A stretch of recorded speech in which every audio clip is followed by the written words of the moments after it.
You may now begin. Good morning and welcome to the Development and Finance Committee meeting of the Housing Opportunities Commission of Montgomery County for January 26th, 2024. I am Commissioner Jeff Markowitz. To my left, I want to welcome to the committee our chair, Roy Priest, and to my right is Commissioner Robin Solomon. We have a quorum, so with that, I think our first order of business is to approve the minutes from the December 21st, 2023 meeting.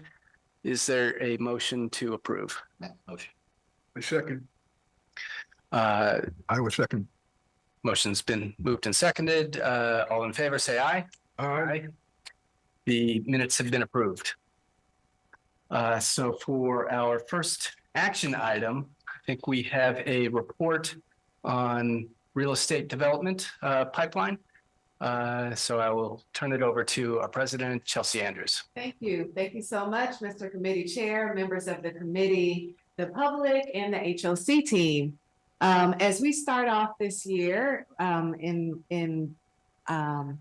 with our Development and Finance Committee, we wanted an opportunity to share with you all what we anticipate as transactions and various topics that might come before the committee this year. This is a request that has come from the committee in the past, just an opportunity to have a preview. One of the things I want to just give as a disclaimer is this is just a preview. It is not a presentation where we will go into any level of detail related to any of these transactions, but will allow an opportunity for the committee, which ultimately then feeds into the full commission, an opportunity to understand what type of transactions you should expect to see this year.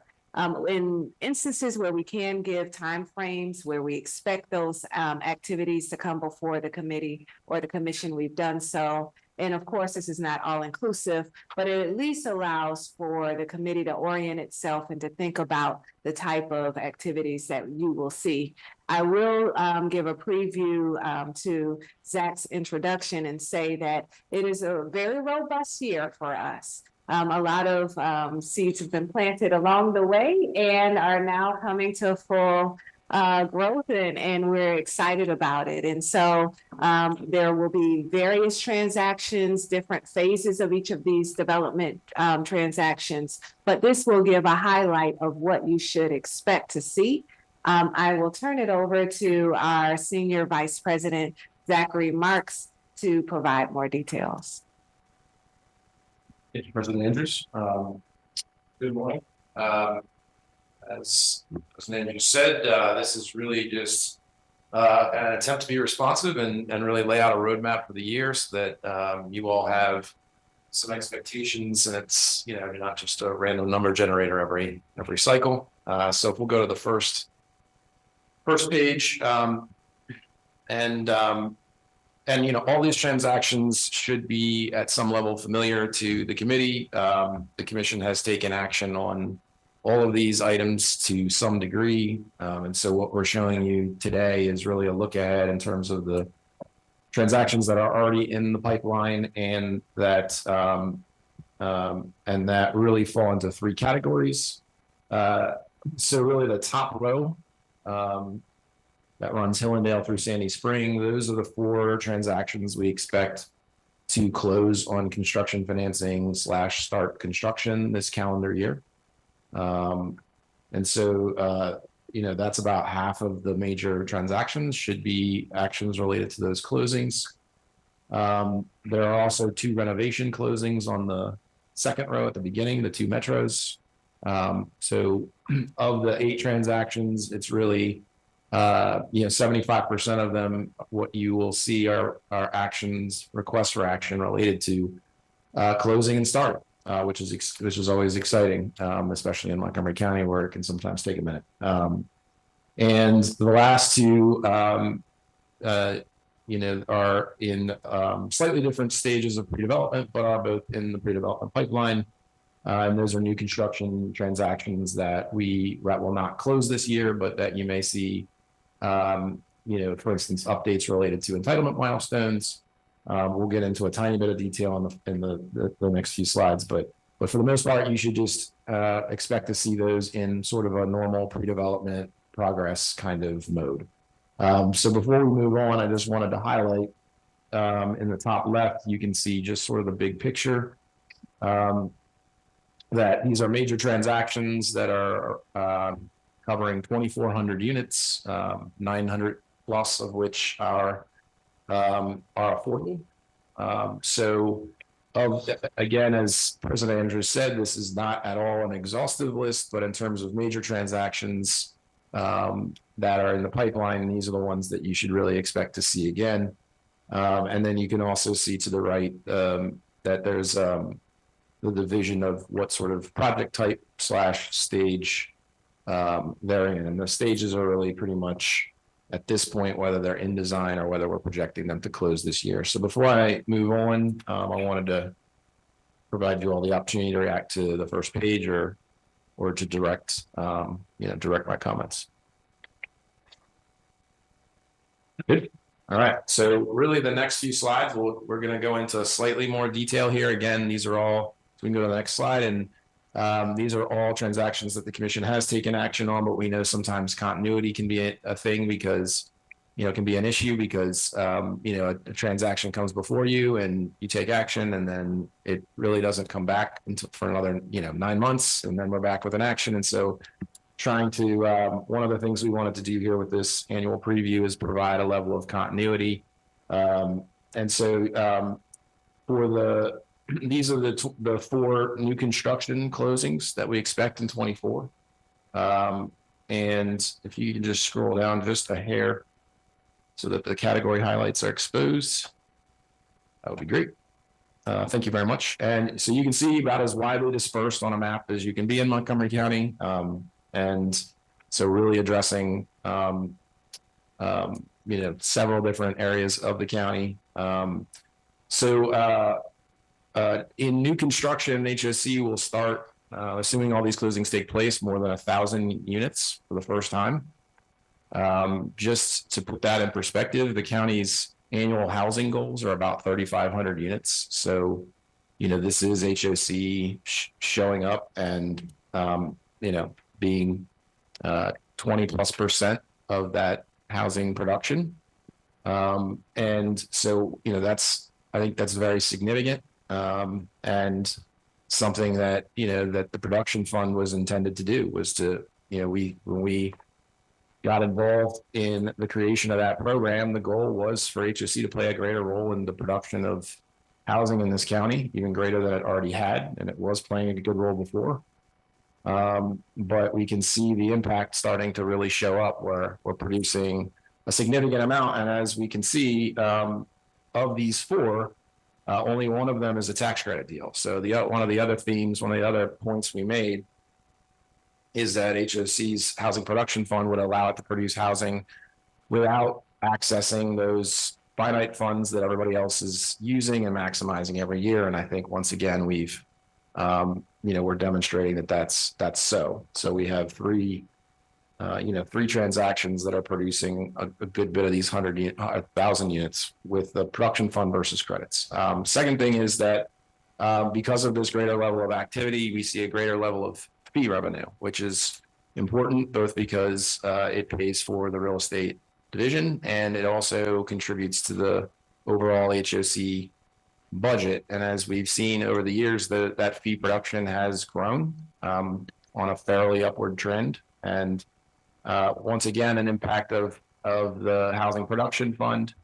We're seeing, we'll see a significant fee revenue from these deals that will certainly be among the, this will certainly be one of the higher revenue years for us and continue that upward trend in terms of the development fee produced. This does not include origination fee, which of course our partners in mortgage finance will be producing as well. So this higher level of production, is obviously first and foremost important to the mission of producing housing and producing affordable housing, but it's also putting a lot of gas in the engine for those next transactions because, of course, those fees both help to balance HOC's budget, but also a portion goes toward investment in future affordable housing. So that's, we think, really important.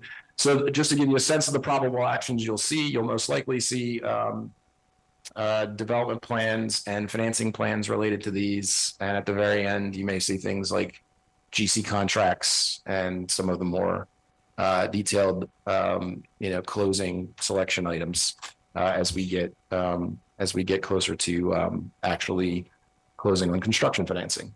The 1,000 units aren't affordable. They're a mix of affordable or is that the 911 from the above? Correct. So that thousand is out of the overall number, and I am happy to give you kind of a.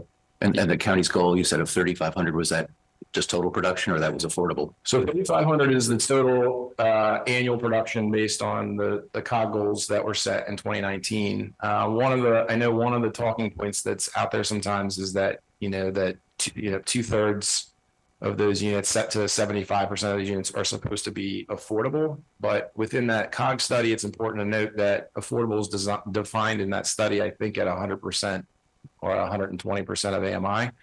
So sometimes the percentage gets quoted, not the definition. And so first and foremost, we're certainly contributing to meeting the overall housing goal. But in this case, there will probably be something like 40% of these units. So of the 1,000, I'm just spitballing.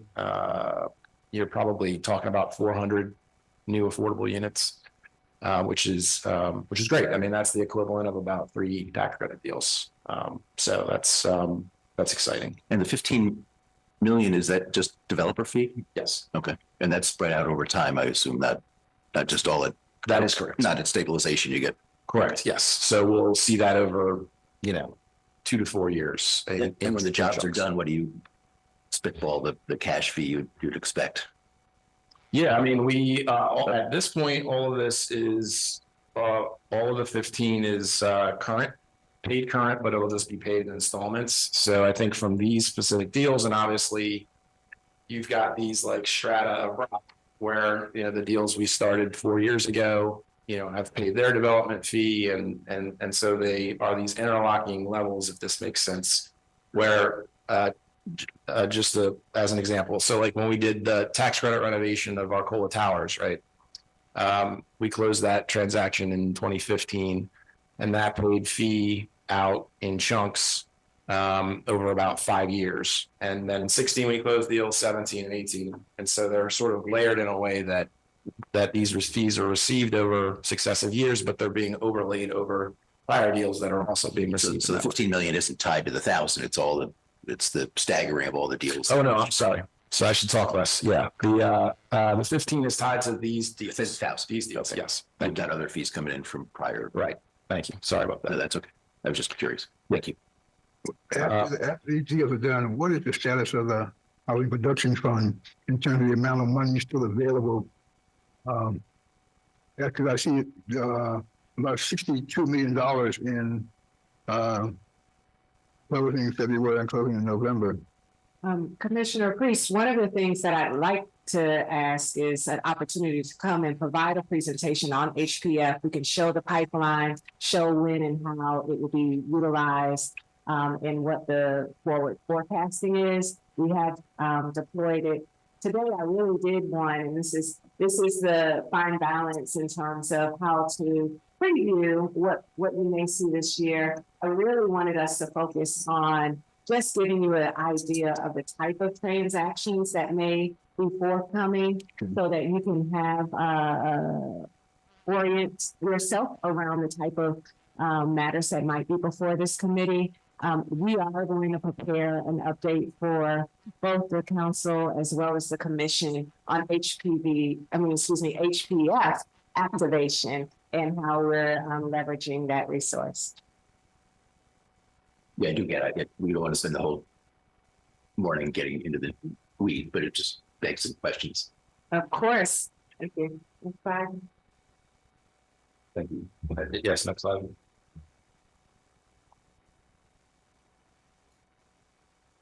All right, so the next slide. Maybe we could shrink the slide a little bit just so that it all fits on. Next slide has the other 4 deals. So you've got your 2 major renovation closings. Our goal is to get them into this calendar year. These would be 2 fairly significant renovations, both very important transactions executed by the commission over the, originally as new construction, and now we're finally coming around to do the renovation. And then we have our 2 large pipeline deals of Wheaton Gateway and Forest Glen. You can see in this case, there's a lot going on in kind of the Wheaton Forest Glen area for this. It just so happens that that's where this part of the pipeline is located. And so, the highlights here are really the 2 key renovations of flagship properties. Certainly important around reinvesting in these properties, but also, as we've seen with some of the actions you took last year related to Metro Point, some important restructuring as well. The 2 new construction transactions that will continue to be in design this year are notable as well, because they are actually, we're only showing you the units for what we anticipate to be the first construction phases, and that there are actually successive phases in both these projects. For Wheaton Gateway, there's the corner parcel that we would bring in future years, and for Forest Glen, it's the first of 4 of what right now is planned to be 4 phases. The kinds of actions you should expect to see related to these are pre-development funding, potentially development plans, and potentially finance plans. But in most cases, it's going to be related to our progress in pre-development, design, entitlement, and maybe even beginning to make some, really starting. As you can see, both the new construction deals are just showing massing. So we're going to definitely be shifting into architectural design out of massing, and so certainly you'll be seeing our progress there. So maybe I'll send some questions to you so we don't waste. So you're going to service dinner, but I was curious about sales proceeds that you think you'd get out of the 2 metros and how you're going to manage the related party rules. But why don't I send questions and we can talk about it? Sure. Yeah. I mean, I'll just say generally that, we've done a number of these tax credit renovations, and so we've got a pretty good machine built to both, buy back the original LP, recontribute the deal into the, sell the deal into the new LIHTC transaction, and, and create proceeds and value that way. So yeah, but happy to. Yeah, that's just my education, so I appreciate that. Yep. I know Jeff wants to stay for dinner, but next slide, please. So not on that sort of that front page, but we also wanted to highlight some transactions that we've already bought and/or built, but that we may bring back. We're really thinking hard about bringing back for recapitalization. The top 2 are Bradley and Bradley Boulevard and Battery Lane acquisitions. We purchased those in 21 and 22. And so we are starting to think about putting permanent financing in place for these projects. When we bought them, you may recall that none of the units there were restricted. And as part of the acquisition, the commission instituted 20% of units at 50% AMI. All of those units are in place at Bradley, and we're nearly there on Battery Lane. And so, that immediate impact from just acquiring and beginning to put some restrictions in place that the commission, wanted to see is already there. That allows us to begin thinking about permanent financing and making sure that, when we bought the deals originally, there were acquisitions. We had some thoughts about, we did our analysis as best we can about what capital reserve need there was. And so now that we've owned these properties for a few years and we've gotten to know them as part of the permanent financing, we would also focus on making sure that we've got a good 20-year plan to keep these properties going. Is this just in terms of those refinancing? And I'm just thinking about the current interest rate environment. Is this something that you just have to do at this time? It's part of the process, or is there, does it make sense to wait to see if rates continue to come down? Yeah, so it is more the latter that right now we're just making sure we're in the best position to make the right decision. Certainly, in prior to Thanksgiving last year, rates had gone up very high to where we were beginning to put in place a strategy for more of an intermediate financing because permanent financing got less attractive with rates going up higher. The good news is that both these properties, we have time on the original acquisition financing left. We want to be thinking about it now. And then with the sudden, turn of rates, it's put yet another option on the table. So this is really us trying to be forward thinking. We still have over a year on Bradley and add 12 months to that for battery, but we want to be thinking about it now, just in case this interest rate change is temporary. And also because, the financing that we put in place for the acquisitions is extremely attractive relative to where it is now. So we're also, thinking about whether there's an intermediate option, and we'll obviously come to you with either a recommendation or some choices. We just wanted to be doing those things now rather than, with 90 days left on the maturity or something like that. Similarly, Cider Mill has even less of a timing issue. It's much more about making sure that we're again just thinking about it around reserve recapitalization and just making sure that if rates continue to come back to us in the right way, that if we see an opportunity to make a better decision for the property, we can do it, but it's under no real timing pressure. Laureate has created more options than we expected for different reasons, and that's the outperformance of the property. So, the HPF loans are typically good for 5, we can hold them for up to 5 years. And typically you take the HPF out and you stabilize. Well, the project, we're only 2 years into the HPF loan and we're there. And so, but we want to make some good choices around those, making sure that we put that HPF back to work, but at the same time, making sure that we also make the best economic decision for the commission related to the Laureate. And so right now we're finishing up really re-underwriting the deal at what actually happened, which was much better than what we originally pro forma, and then seeing what our options are. And ultimately, again, in all these cases, we would simply come to you with a recommendation.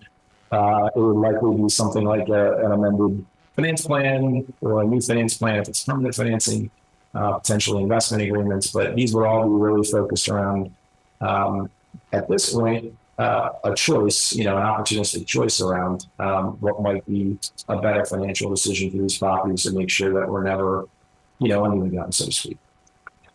On Cider Mill, bigger than the financing problem is a whole looking at site planning, redesign, all of that, because that's such a major development. And whether we keep it at 864 units or something more or less, okay. But so financing is just one piece of what's got to happen in kind of thinking through Cider Mill. Yeah, and I'll just say, and unless I get kicked under the table, that what we're trying to show you here is the stuff that, as part of this preview, this is meant to be a preview of really the things that are related to actions that the commission's already taken in terms of some of the forward-looking stuff that you're thinking about, we're thinking about. There's certainly. We have additional thoughts there, but so to be clear, this is not designed to foreclose on what the future looks like. But so yeah, we agree that Cider Mill, there's a lot more to think about there other than just financing, and we're definitely, doing that. We're having conversations out, collecting as much information as we can to make sure that Cider Mill has as many options as it can possibly have. The 15 million is just projected needs, or what does that mean? Yeah, so just in broad terms. Yeah. So really, what I was the main thing I wanted to convey by providing some of these numbers is that sometimes I know as a board member, you see all these deals, and there's this natural feeling that that must mean we're putting, that we're going to be putting a ton of additional money to work. One of the things I wanted to sort of clarify in showing some of these just very high level numbers is that actually most of these transactions don't need any more money. You've already made all those decisions and committed the necessary capital, and the plan is the plan, and we just have to go execute. So one of the things I wanted to convey is that that even though there's 8 significant transactions here, you've already kind of put the money to work, and now it's really more about getting the thing back that we wanted, which is construction starts and fees and repayment and all that sort of thing. So, the projected equity need on Cider Mill would simply be if we were to, because for Cider Mill and for Laureate, we put in place very, very, very attractive long-term senior financing. So we're not going to touch that. So this would be in the event that we wanted to, bring in a new equity investor or something like that. That's the current equity investment. So it would simply be a replacement of what is the current investment. So it's not new. It's not net new need, and I apologize for that confusion. Next slide, please. And then because it is really not, it's in a category by itself, we wanted to just outline Heritage Emery Grove. I know that's something that everybody's very excited about, and I know that it's probably seemed a little quiet for the last year, and that I keep using the metaphor of the duck on the pond. The feet are very busy, even if the duck looks very tranquil. So I will just say that the 2 main things we've been doing is putting everything in place with the county to be able to take control of the up county property. So we're just about there on that, so that we can then do pursue the milestones that we'll talk about in a second. And then the other big effort that is finally concluding is along Washington Grove Lane, which is between the section primarily it's between the EGUMC assemblage and the EGV and CHS labeled assemblage. So the road that runs in between those is Washington Grove Lane. There was a lot of old right-of-way that we wanted to get abandoned, and so the church is going to get its side of the road, and HOC is going to get our side of the road, and that was going to have material impact. It doesn't actually add a ton of units. What it really adds is the opportunity to do much better streetscape and pedestrian improvements there, and it makes it a much more. It'll make it a much nicer place to walk around. And provide some extra green space, and just generally, it'll be just generally additive. And so, fortunately, there we should be done very soon on that. We went and did the hearing, and everybody was supportive of it, and so we should be concluding that process too. So we are ready. What we're going to be spending 2024 doing is publishing the RFP for the up county property. Because as the stewards of that property, we're going to be looking for end users for the, as you all may remember, most of the up county property, there'll be a senior affordable rental pad. Most of the rest of the product is a for sale product where we're putting a heavy emphasis on affordable home ownership. So we're going to be certainly pursuing small and moderately sized builders, particularly minority women, disabled-led companies, really creating an opportunity for a number of different smaller pockets of development. And so we'll be putting a publication out to start finding the end users of these different pads, so to speak. And there's obviously a lot of non-housing public good that can be done here. So we're going to be working to attract those nonprofit firms who can come in and help us to make sure we get that nicely integrated into the up county property. And then we also hope to make selections and awards and start doing some community meetings to make sure that the community input that the executive wanted to see when he, lent his support to this project begins to occur. So it's been quiet, but I think 24 is going to be a much more visible and active year related to this really important and exciting transaction. So this is the conclusion of the annual preview. Happy to answer anything else, but we just wanted to give you something that you could check back on each cycle, and as stuff shows up, and you can please give us feedback on the format and what else you'd like to see in here. But we just want something that's kind of helps create more continuity and expectation and predictability around these commission cycles. Great. Thank you, Zach. Very much appreciated. Were there any other questions from the commissioners? No. Great. With that, continue with our agenda, and I will turn it over to President Andrews to talk about a item on legal services for Hillendale Gateway. Yes, commissioners, as previously indicated, Hillendale is active and we're at the final stages of our closing and financing. And there'll be a number of items that will come before this committee. Today, there are 3. And so this relates to legal services, and I'm going to turn it over to our real estate team. I think Catherine Hollister will be providing this presentation. Thank you. Good morning, commissioners. This first item is approval of additional legal services provided by Gallagher, Avelius & Jones LLP for Hillendale Gateway. In October 2021, HOC obtained quotes from 3 firms within its legal pool for legal services and transactional work for Hillendale Gateway. Gallagher, Avelius & Jones, which I'll refer to as GEJ, provided the lowest bid, and HOC engaged GEJ for an amount not to exceed $200,000. Since that initial engagement with GEJ, the Hillendale Gateway project has evolved in a number of ways, requiring additional legal services in 3 main areas. The first is LIHTC transactional work for the non-age restricted building. Initially, the Hillendale Gateway development was structured as 2 financing transactions. The first, a LIHTC transaction for the 155-unit age restricted building, the AR building. The second, a market transaction for the 308-unit non-age restricted building, the NAR building. In March 2022, the commission approved an increase in the affordability within the NAR building, which resulted in the NAR building being split into 2 financing transactions, a market transaction for the 215 market rate units and a LIHTC transaction for the 93 affordable LIHTC units. Additional legal services are needed to complete this additional LIHTC transaction. The second area of additional services are for construction-related easements and agreements.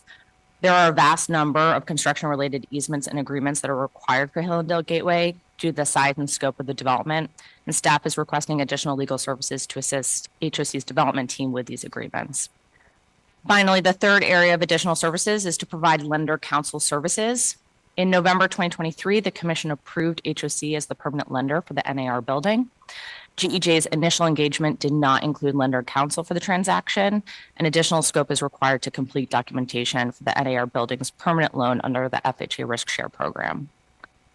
GEJ has provided an estimate for these additional services in an amount not to exceed $160,000, which when combined with the initial engagement of $200,000 would bring the total legal engagement to an amount that exceeds the president executive director's awarding authority and requires commission approval.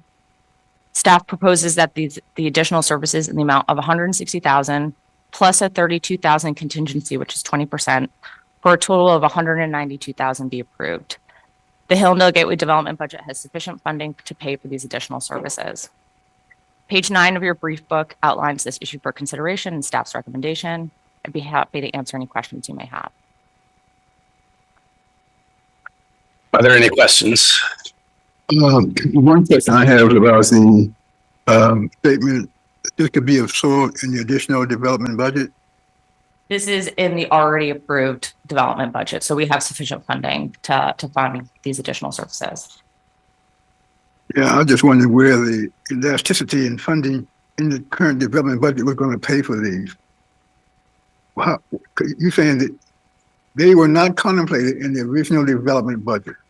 We had no, we had more than enough funding to cover these additional services. It's really just the procurement of this particular engagement is now exceeding the president executive director's authority. So that's why we need commission approval, just because the total engagement is going above that $250,000 amount.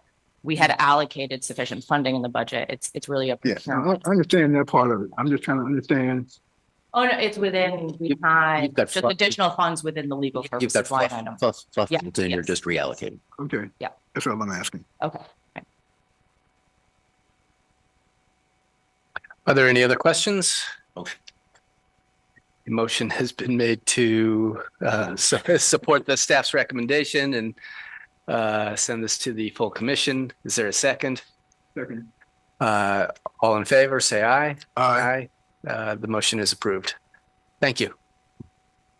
Our next item is also on Hillendale Gateway, having to do with the ground leases.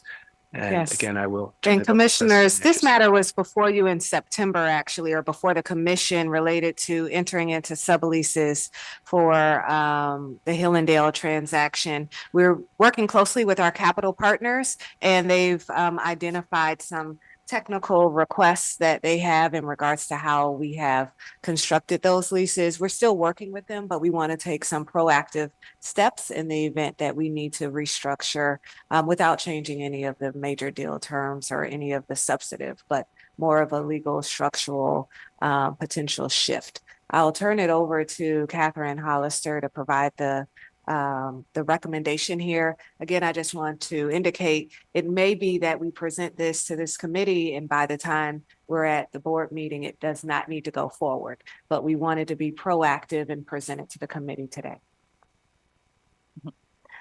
Good morning, commissioners. The second item is to authorize HOC at Hillendale AR LLC and HOC at Hillendale NAR LLC to enter into ground leases directly with Hillendale Pad 2 LLC in the event it is required by Hillendale Gateway's capital partners.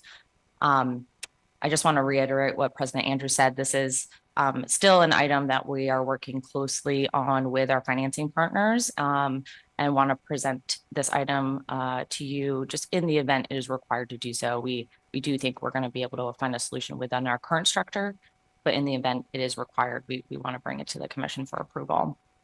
So as way of background, HOC controls Hillendale Gateway site through a 99-year ground lease between the landowner, Hillendale Pad 2 LLC, a Duffy affiliate, and Hillendale Gateway LLC, which is a joint venture entity between HOC and the Duffy companies, which is majority owned and controlled by HOC.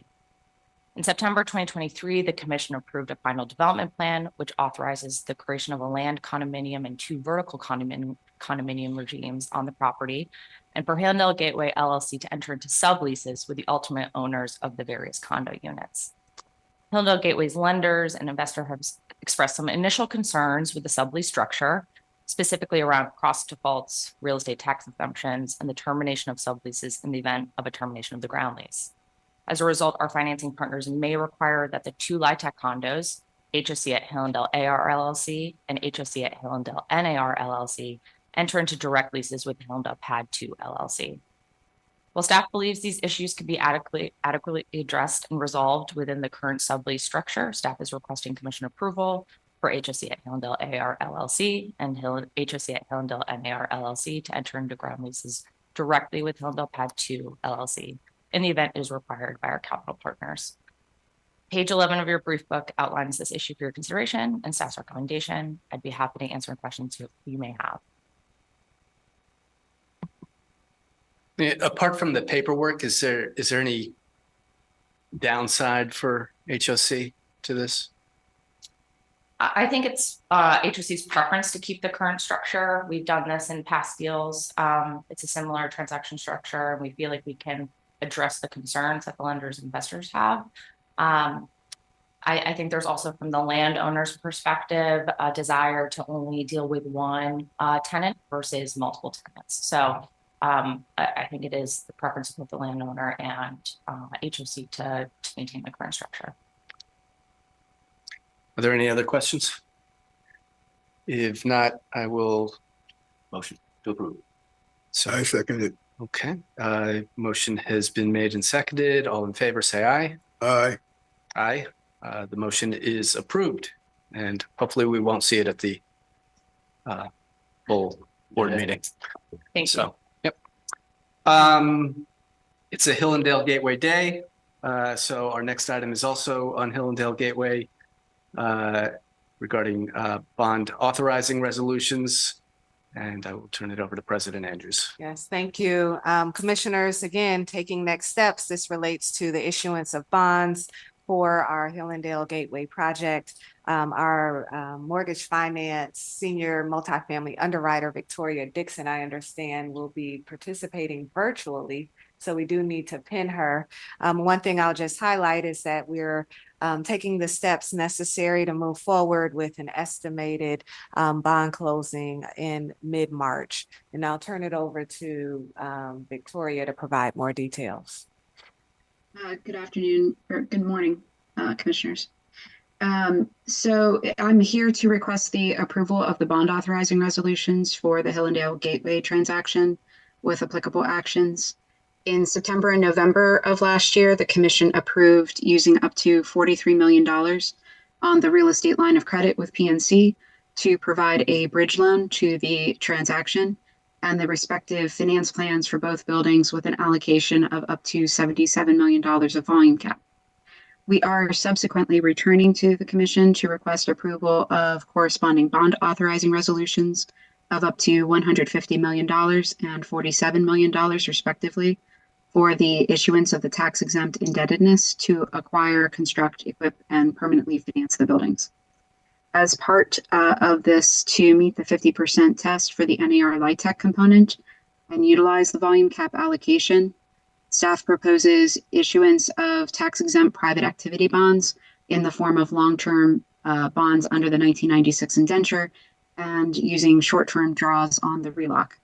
A determination of the final amounts is subject to interest rate movements, but currently estimated to be up to $23 million of 1996 indenture bonds and approximately $7 million on the relock.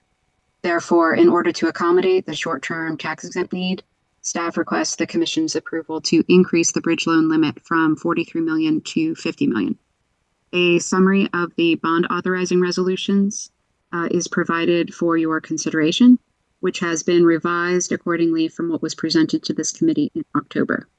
And to summarize, does the Development and Finance Committee support our recommendation that the commission approve the bond authorizing resolutions and increased usage of the relock up to $50 million? Are there any questions? If there are no questions, I will entertain a motion. Motion to approve. I second the motion. Okay, the motion's been moved in second. All in favor, say aye. Aye. Aye. The motion is approved. Thank you. Thank you. Thank you, Victoria. Next item has to do with mutual easement at Sandy Spring Meadows. I will turn it over to President Andrews. Thank you. This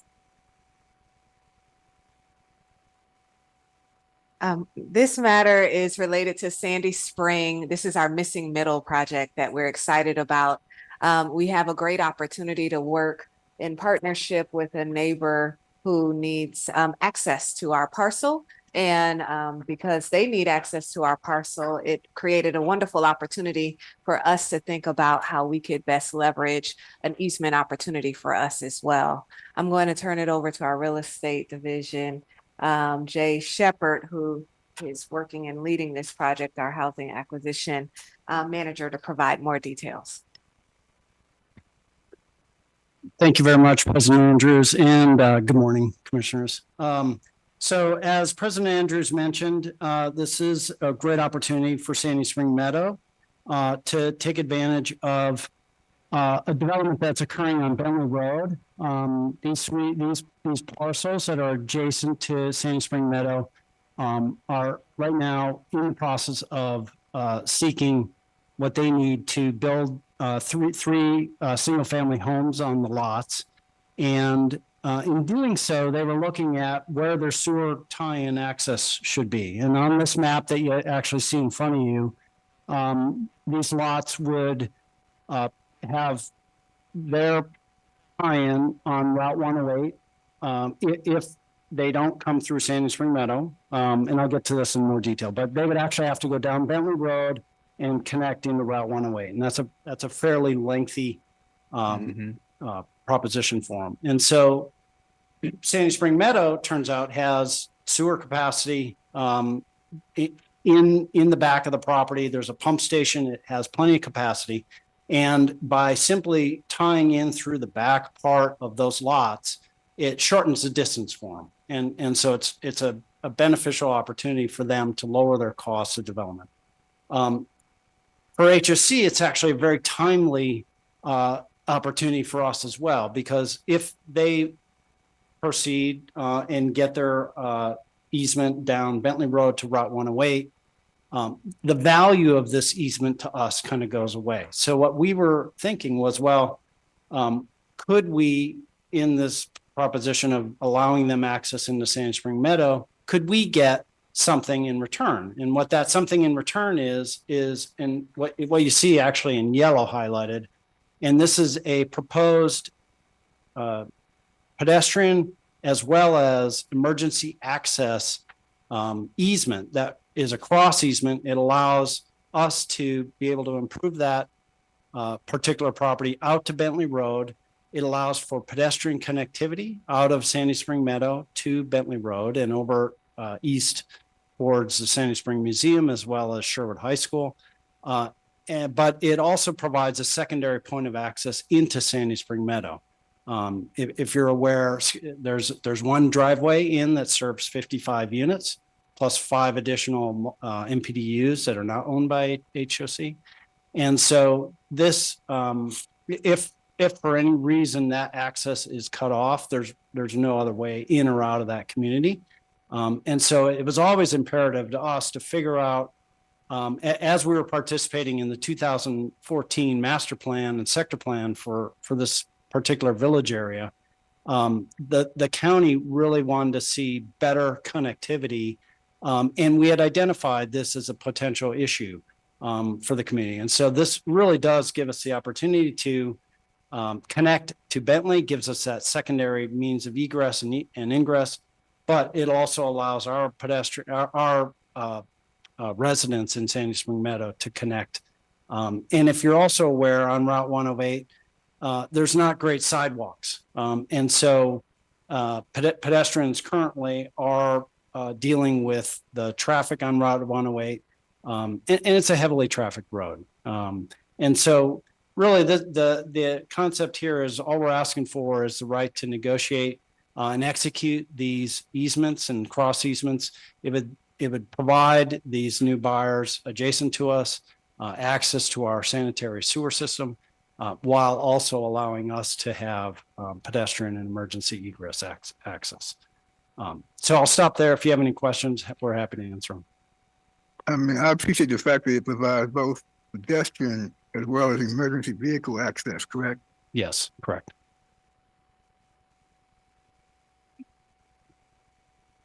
And this is getting a little ahead, but did I see a reference that I would seek to get some support from the county on this, or into paying for it? Yes, actually, that's, if we could go back a slide or two just to show that map again. The reason it's an L shape right now is because Bentley Road is a rural designated road, and that L shape on the right-hand side is required to tie into that existing curb cut or driveway. And it's wide enough to allow these emergency vehicles the ability to turn and make those tight turns.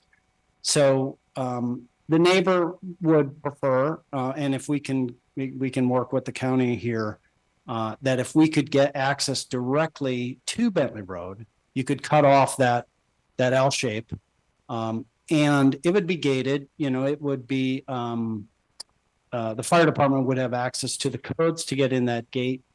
So it would really meet mission for us, but it would also, I think the county would probably support that because of the nature of the access, that pedestrians could get through there, but so could emergency vehicles. So it's not, that's not something we can snap our fingers and have it happen right away. We do have to talk to the county about that. And there's some layers there we would have to work through. But we did mention in the packet, and that would be our goal to make that happen. But so who would end up paying for the paving, or? Well, we have some ideas, as to that. The road itself there's some ideas as to how you could do the road. It just has to support the weight of the vehicles. The pedestrian trail itself is also something that we would have to be considered. That would be not just exclusive to Sandy Spring Meadow residents, so it could be considered just like a sidewalk. There would also be lighting concerns that we'd want to address. So there's some ideas proposed. I believe, the county as a partner might be able to step in there and help us, especially considering the fact that that particular sidewalk would, that access would not necessarily be exclusive. Right.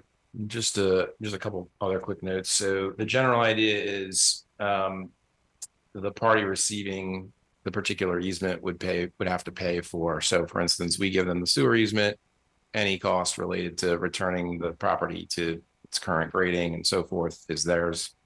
In this case, this is an easement that would give us the right to do these things, but not the obligation. But in the event we wanted to deliver on that pedestrian pathway, we would initially, our view is that HOC would initially step up for the cost. We don't anticipate it being very, very large. It's accretive to the property, but that we would reach out to the county nonetheless to see if there was some support there. And in terms of what Jay was talking about and the vehicle access, if we're not able to get this easement changed, we're probably going to be using, these kinds of supportive rings that get kind of pounded into anything can have grass grown. So again, we don't anticipate there being a large cost there. And one other thing I wanted to highlight is that having this in the event the commission wants to redevelop Sandy Spring at some point in the future, we will be able to get much more yield in terms of units because we have this secondary access. So in our view, because we're not, these are not obligations of the commission, but they're just simply locking in an ability for us to do this, and that we don't anticipate these being significant costs either way. We think it was in order to get everybody to agree in this tiny little window of time, we felt you pay for your stuff. If there's ever stuff we have to do, we'll pay for it, and we'll call it a day. Any questions? I move that we advance this to the full commission. Second. All in favor, say aye. Aye. Aye. The motion is approved. Thank you. Our next item has to do with the disposition of some of our scattered site homes, properties. President Andrews. Thank you.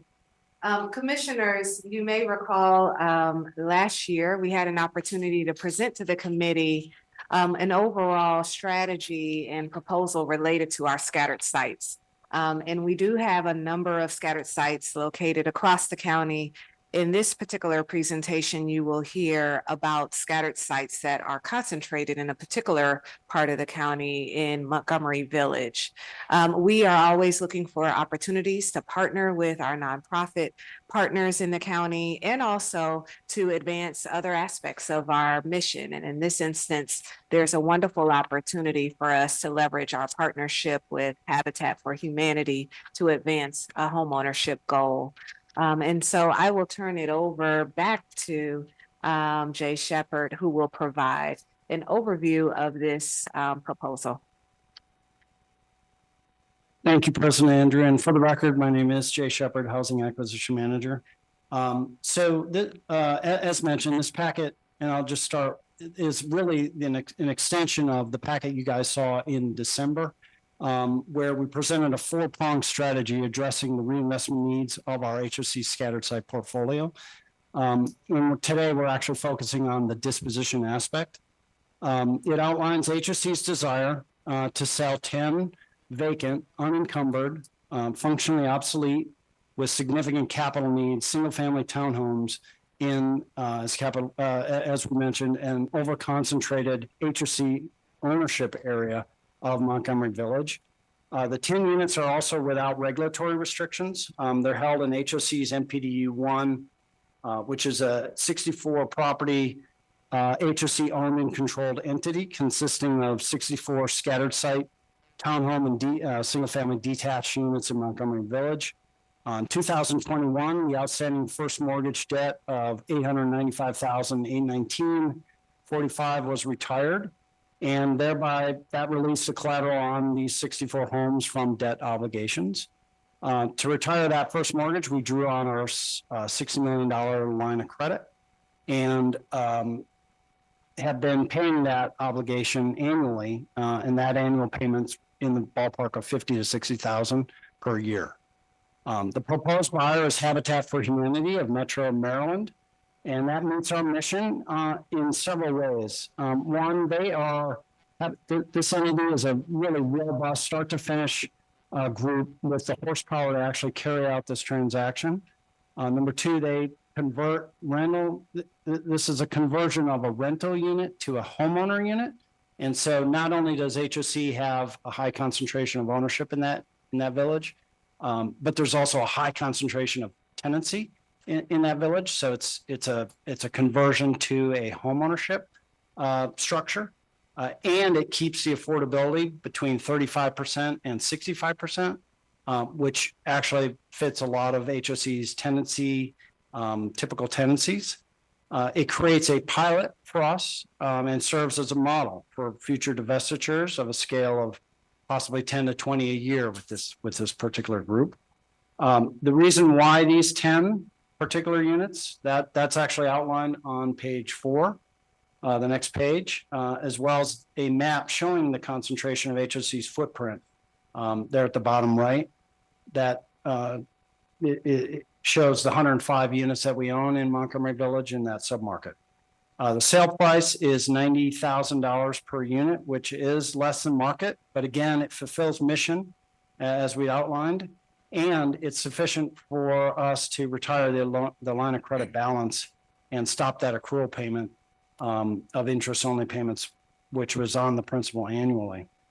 Habitat on page, there's some additional slides about Habitat. On page 8, we actually highlight some details of ways that Habitat prevents a quick flip from this, so that they acquire it from us at a relatively fair price. And then they renovate the units. They allow their tenants and future homeowners to help build sweat equity by helping. That's part of the transaction.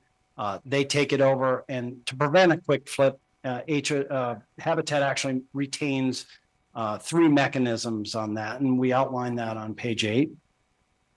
And so lastly, in addition to the budget impacts mentioned about retiring our liability to that line of credit, we also eliminate the need to source additional funds to renovate each of these 10 units.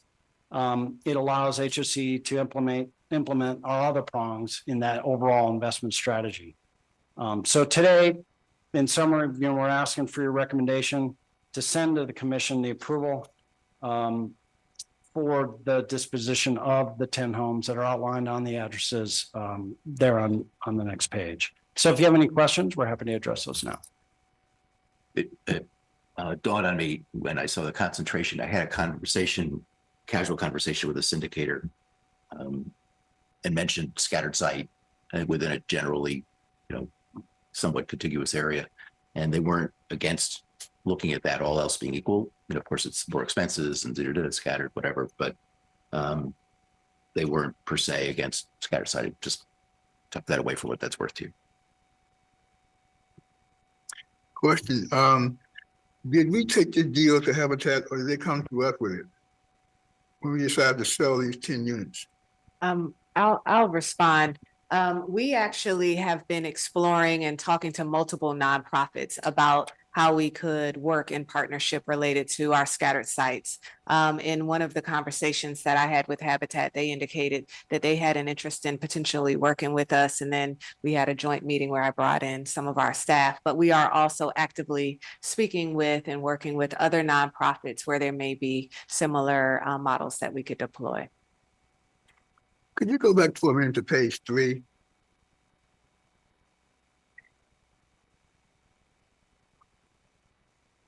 Page 3, correct? Mm-hmm.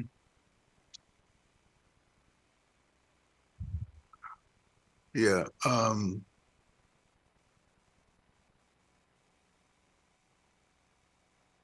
Oh yeah. On the paragraph in this where it says The typo.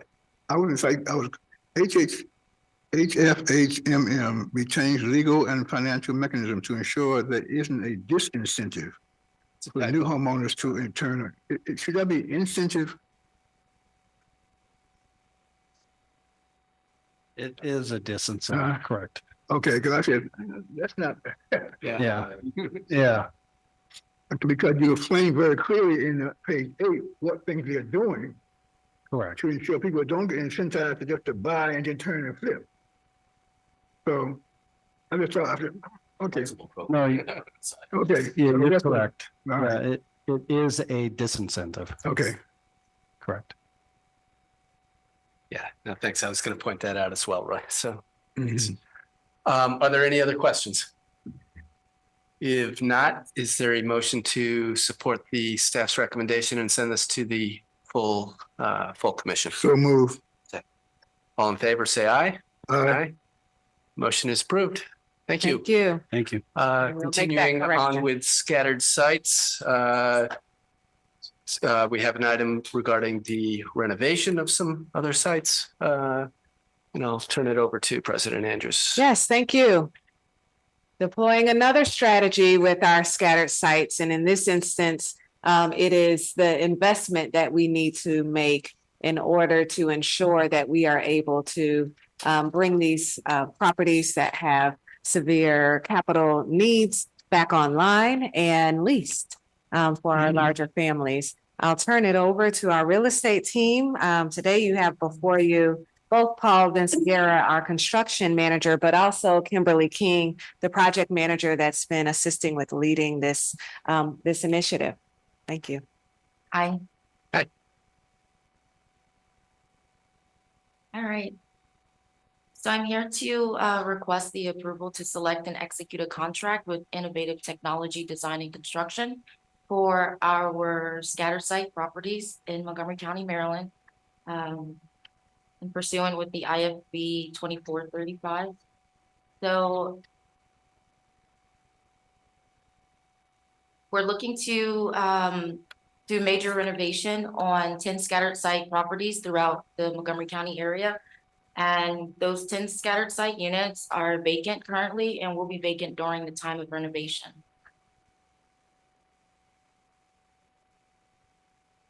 In accordance with HOC's procurement policy, we submitted we issued an IFB for the scattered site renovation contractors, and we received 9 responsive bids. Out of the 9 responsive bids, we found Innovative Technology, the most responsible qualified bidder. And so we're looking to have these properties renovated. The funding for the properties renovations would be coming from the CIP funding, and the renovations would consist of interior renovations, exterior renovations, such as full kitchens, renovations, bathrooms, flooring, drywall, HVAC, plumbing, all upgrades, exterior renovations, doors, sidings, roof, exteriors. The scope of work for the project selected will generally be the same as far as finishes. Everything will be consistent.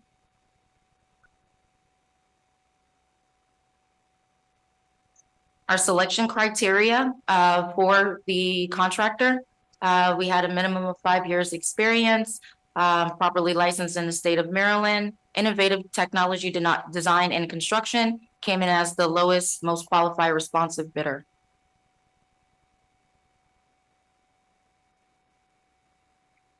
So in summary, we are asking for approval to select Innovative Technology Design and Construction as a general contractor for the 10 scattered site units. And we are requesting that you authorize President Executive Director Andrews to negotiate and execute a contract with Innovative Technology Design and Construction in the amount of $1,238,535.64. What's the plan for these 10 units after they are renovated? We'd like to get them leased. The reason I asked that question is because in the previous action, we were selling 10 units to Habitat for home ownership purposes. And I just looked back at what the per unit cost was for Habitat to turn those and what we are spending to renovate and maintain these in our portfolio. So it was comparable. I mean, about $120,000. So Per unit, correct. yeah, so I was glad to see that. But I had a different question if it had been different. Oh. And these are not located in Montgomery Village, but they were picked out, selected by, size, location, and a lot of other factors, to meet the needs of the families that we are trying to get in there. Okay. Just a quick question, and Sure. this may be more for President Andrews. I know that this is being paid for out of the CIP. Will we have a balance after that? I think that is actually a good question for our finance team, but I do believe that this will fully deploy. There might be one more tranche that I expect to see forward, another 10 units, correct? 20. 20, thank you. But they will come through at the same time. Yes, Yeah. so we do have one more tranche that we will bring before so that we could fully maximize that 3.4 million that we received. Okay. Is that correct? Yes. Thank you. Great. What is there a timeline on that? So there's another procurement that's underway for the next group. So you previously approved 10, now this second 10, and we've been doing it in small increments so that we can diversify the contractors that we have working with us. And so there'll be another procurement that we will present within the next few months. Because Yeah. the goal is to make sure that we fully activate and utilize those resources, and so that we can ask for additional resources the next budget cycle. Great. These 10 units were vacant. Yes. Yes. And so when they are renovated, we don't anticipate any problem in the lease up, do we? Because they were sitting vacant. How long were they vacant? They've been It's vacant for 4 years. For about 4 years, and they haven't had any major renovations since acquisition, or any upgrades. So we felt that the reason why they weren't being leased was because of the condition of the buildings. Correct? Yes, they're deteriorating. They've been sitting since COVID, and a lot of them have been vacant since before COVID. Do we have a Okay. lot of vacant in the scattered site portfolio? Yes, we do. I mean, vacant meaning down units, not vacant. Yeah, they're listed as down online. Right now, I have a total of 40. And I guess this is gonna be a revolving cycle because people are constantly moving out and things are happening. So you'll see me again, I'm sure. Well, I'm sure the neighbors will be glad to have I- some work. I know they will. Yes. And I'm excited to get some people in there so we can continue to serve their needs. Yeah. As far as size. Good. As Are well. there any additional questions? I move approval. All in favor, say aye. Aye. Motion is approved. Thank you. Thank you. That was our final item on the agenda. Is there anything else for discussion? If not, I will, do I need to make a motion to adjourn? No, this meeting is adjourned. Thank you.